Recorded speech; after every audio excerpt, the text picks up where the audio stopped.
Hey there, deep divers, and welcome back. Ever feel like you're trying to drink from a fire hydrant with all the information out there these days? Oh, yeah, definitely. Today, we're tackling that feeling head on. We're diving into a gold mine of memorization techniques.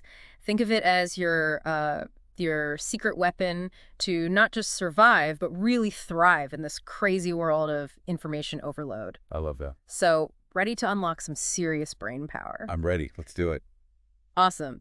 So, we often think about memorization for like big exams, right? Right. But honestly, it's so much bigger than that. It's the secret sauce to just about everything, picking up a new language, remembering names, even nailing that amazing recipe you tried last week.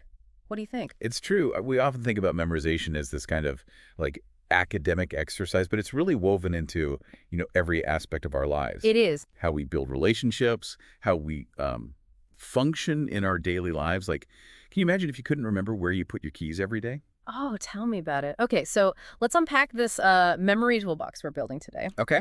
This document is packed with practical techniques, and we're going to break them down so they're clear, concise, and most importantly, ready to use.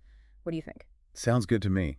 And it's not just about like stuffing information into your brain, right? It's also about understanding like the why behind these techniques. Why do they work? It's about working with how your brain naturally operates, not against it. Right, like learning your brain's language. Exactly. Speaking of which, our source jumps right into the different types of memory.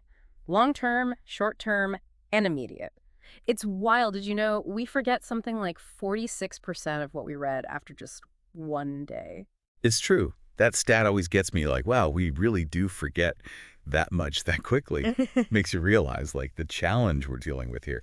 But that's where these techniques become so powerful. We're talking about strategies to shift information from that fleeting short-term memory into like the long-term memory vault. Yes, hitting save instead of just leaving it open in a temporary tab, right? Yeah, exactly. But here's where things get really interesting. Our source mentions invented memories. So this isn't just about forgetting, it's about our brains sometimes filling in the blanks themselves.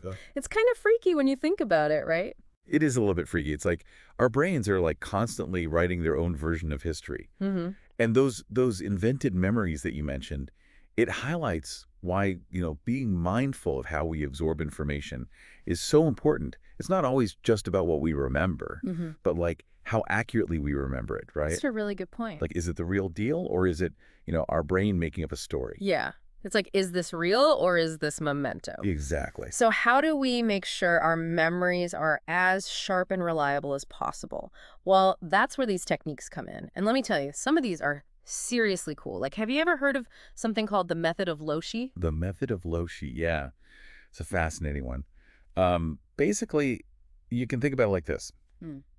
Imagine using like locations that you know really well, like maybe like your childhood home, as a way to store information, kind of like you're creating a memory palace in your mind. Wait, so instead of trying to remember a grocery list, I could like mentally walk through my house, placing each item on a different piece of furniture. Exactly. And the more vivid the image, the better, because our brains are they're wired to remember spatial relationships and like visual details. Yeah. That's how we're built. That's brilliant. It's like turning a boring list into like an interactive map in your mind. I love that, an interactive map. Right. Yeah, that's a great way to put it. And it highlights like a really crucial point about a lot of these techniques. Effective memorization often involves making the information meaningful and engaging. It can't just be like dry and boring. Totally, totally. And our source dives into another technique called chunking, which is basically breaking down large pieces of information into smaller, more manageable chunks. And we actually do this all the time without even realizing it. What do you think? Oh, absolutely. Think about like remembering a phone number. Like, do you remember a 10-digit phone number just like that? No way. No, no one does. We naturally break it down into like the area code, the prefix, and then those last 4 digits. It's so much easier than trying to remember like 10 numbers in a row. Exactly. Our brains they don't work well with those kind of like long strings of random information. And that's because of the magic number 7 that our source talks about, right? Like our short-term memory has a limited capacity around 7 items, give or take. Precisely. That's like the magic number in cognitive psychology. And chunking helps us overcome that limitation by basically like grouping information into like meaningful units that our short-term memory can actually handle. And then through, practice and repetition, Mm. we can actually transfer those chunks into that long-term memory vault that we were talking about earlier.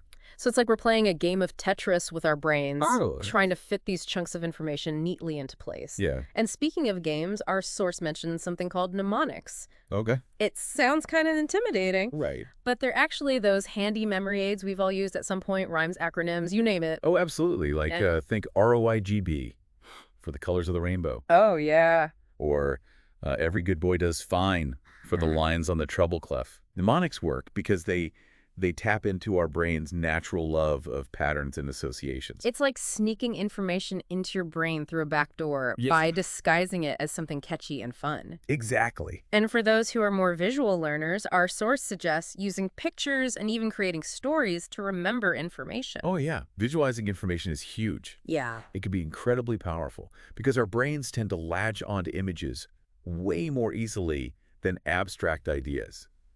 Right. Like imagine trying to remember the date of a historical event. Okay. Now imagine like creating a vivid scene in your mind that represents that event. The clothes people are wearing, the sounds in the air, the Yeah. emotions on their faces. Wow, yeah. That's going to be much more memorable than just a year and a date on a page. It's like turning those dry facts into your own personal Netflix series. I love that. Yeah. Your own mental Netflix series. And our source even suggests drawing pictures or finding photos related to what you're trying to learn. Absolutely. Yeah. And don't underestimate the power of like actually actively creating something, whether it's drawing a mind map, even just jotting down notes in your own words. That active creation strengthens the memory trace. It's like you're saying to your brain, hey, this is important, pay attention. Yes, exactly. So we've got our memory palaces, our catchy mnemonics, our mental Netflix series, and now our source throws another essential ingredient into the mix: repetition and rehearsal. It's like anything else we want to get good at, right? Right. Practice, practice, I like this. practice. It's like building muscle memory, but for your brain. Exactly. Each time you revisit information, you're basically strengthening those neural connections associated with that memory, making it easier to recall. But let's face it, nobody wants to just sit and reread the same textbook page 100 times. No, it's so boring. What are some more creative and engaging ways to rehearse information? Ooh, that's a great question. Well, one thing you could try is like teaching the material to someone else, Okay. even if it's just, an imaginary student. Right. Or record yourself explaining the concepts and then listen back to it. You could also use flashcards and test yourself on the material. That's actually one of the most effective ways to really solidify those memories. Flashcards, teaching, talking to yourself. Sounds like a party in my brain. The more the merrier, right?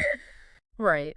But on a serious note, these techniques make memorization feel way less like a chore and more like a dynamic process. Exactly. And the beauty of it is that you can tailor these techniques to your own learning style and the specific information you're trying to remember. It's like having a whole arsenal of memory tools at your disposal. But even the most powerful tools need a break every now and then, right? Our source emphasizes the importance of taking breaks, and I have to admit, I'm so guilty of just trying to power through, Oh, yeah. like just cram it all in. Yeah.